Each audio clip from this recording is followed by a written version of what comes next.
Hi, Jennifer Nicely here with Pinnacle Real Estate Academy. Today I'm going to talk to you about due diligence because I've had a ton of questions and people asking me, how does it work? What happens to the earnest money? What happens to the due diligence money?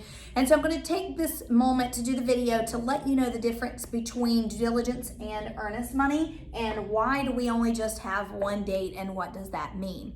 Also, keep in mind, if you are a North Carolina agent and a South Carolina agent, you are going to handle these situations differently. And I will point that out as we go along in the video. But right now, let's start with South Carolina. So in South Carolina, we have one due diligence date.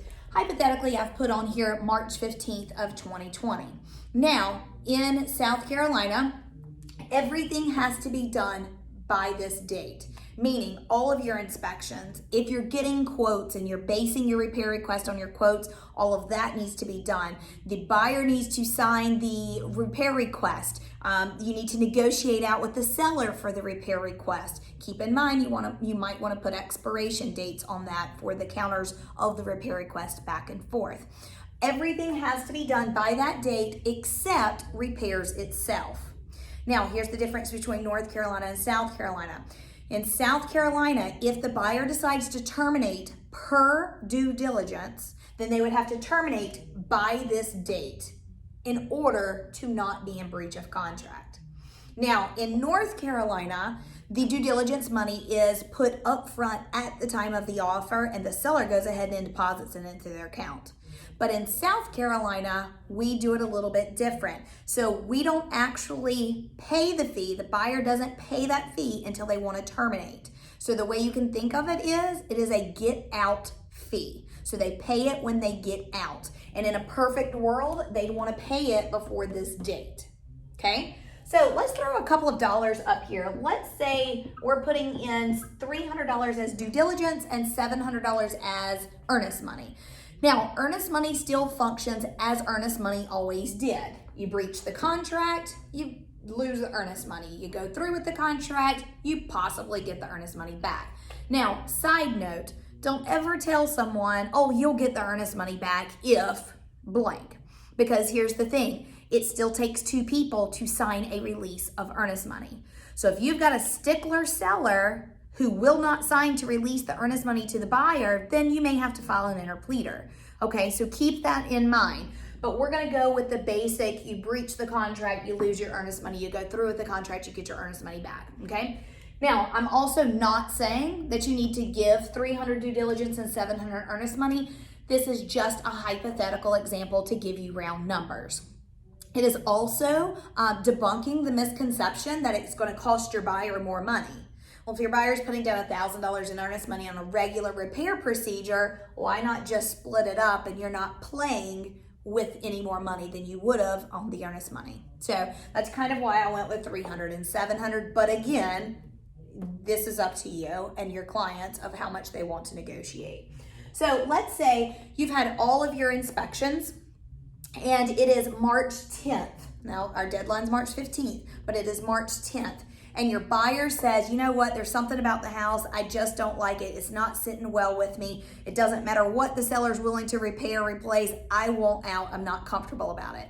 But they do this March 10th and they decide to get out per their due diligence on March 10th.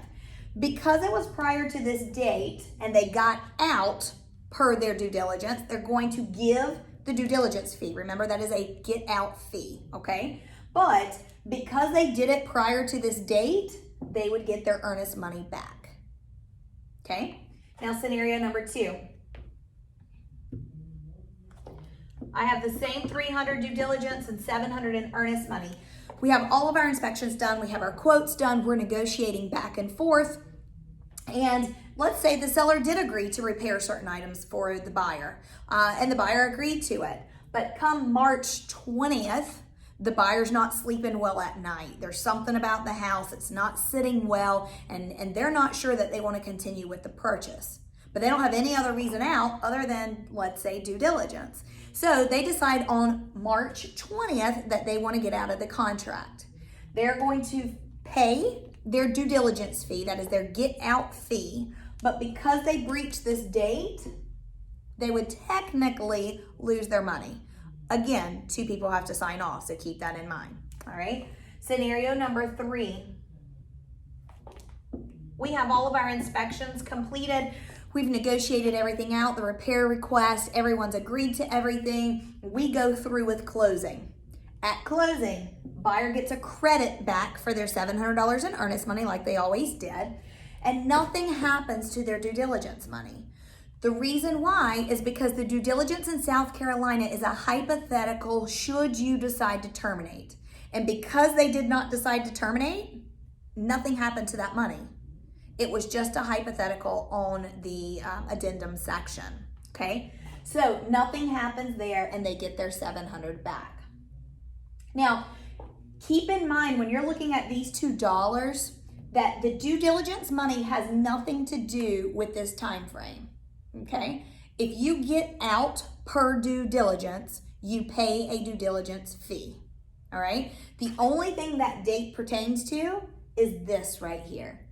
If you get out per due diligence prior to this date, you get your $700 back.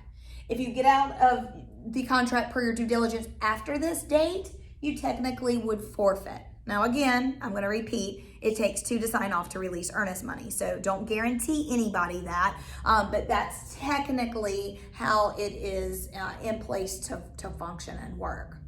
Now, the other thing I want you to keep in mind is due diligence in South Carolina has nothing to do with your financing, your pest inspection, deeds and titles being clear, has nothing to do with any of that. It just has to do with the research of the home itself, okay? So if they decide to get out per their due diligence, they would pay that money to get out. If they cannot get financing, that has nothing to do with due diligence, okay? Now we're only discussing our earnest money, all right? Hopefully this makes a little more sense to you. If you have any questions, reach out to us. We are always here to help.